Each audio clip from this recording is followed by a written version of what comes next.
What's going on, YouTube? Welcome back to another TPA short series. Today we're going to be covering DeVonta Smith and his draft outlook. I think we all can kind of agree this is going to be a top 10 pick. The question is kind of, where does he fall? To me, I got four teams that he could possibly land in, given the current draft state. This is talking about like no team trading up and getting him or anything like that. And those four teams are Miami, Cincinnati, Philadelphia, and Carolina. Now, we'll say if you haven't watched our Rondale Moore video from yesterday, Rondale Moore is one of those guys who I also kind of see fitting in these same scenarios, but I also think that, like, for instance, Cincinnati at 5, I think they're more likely to go Jamar Chase just for the Joe Burrow connection. But again, if you're interested in wide receivers and how I think that's going to go, check out the Rondale Moore video yesterday. I got a Jalen Waddle video coming out on the way, and then Jamar Chase as well, but that's probably be more tailored to just Jamar Chase and Cincinnati. Nonetheless, though, like I said, I got Miami at 3 as a possibility. I think Miami's pick kind of comes down to how they feel about offensive tackles outside of Rashawn Slater and Penei Sewell. And I say that because I think Miami's probably going to go Penei Sewell at 3. If they don't, then they're going to take DeVonta Smith. If they take DeVonta, that means they have very, very high praise for Darisol and the offensive tackle from Virginia Tech or Oklahoma State.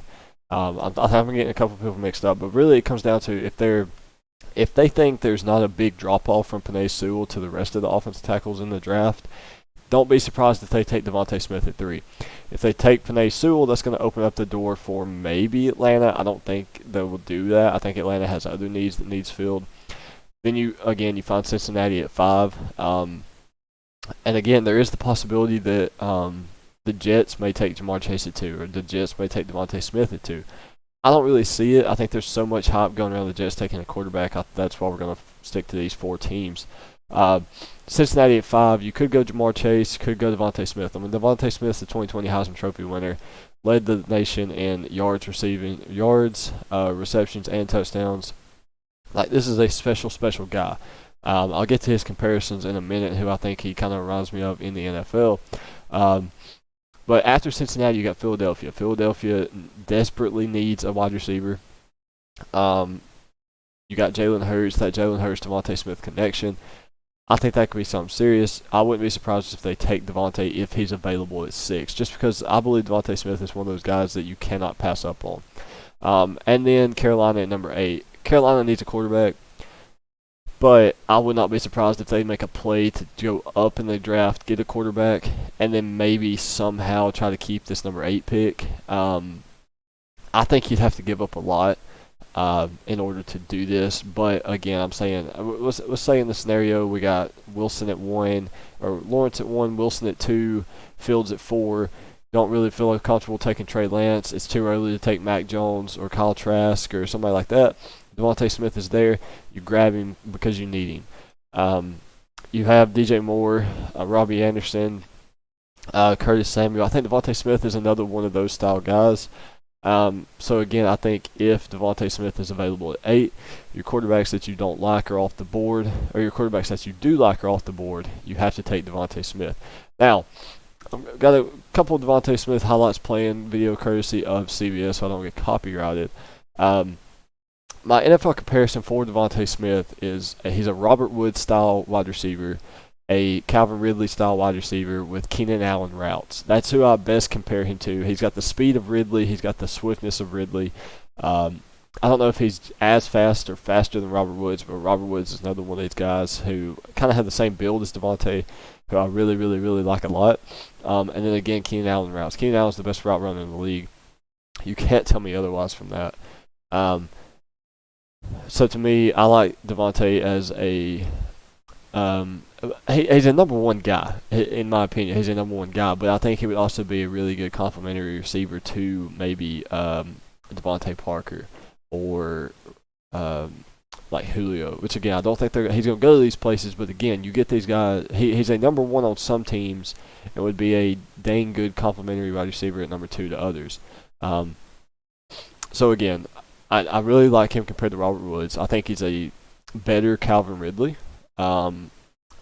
Henry Ruggs, Jerry Jeudy, all these guys, they're built the same. The ride outs at Alabama, like you compare these guys side by side, there's not much difference. To me, Ruggs was probably, I think DeVonta Smith is the best wide receiver that ever played at Alabama.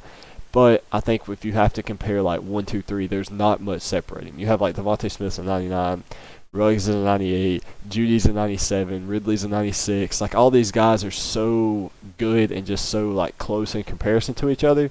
And then you throw DeVonta Smith as Keenan Allen style routes, and it's unbelievable. I think you may see his catch coming up in a minute, his second touchdown against LSU.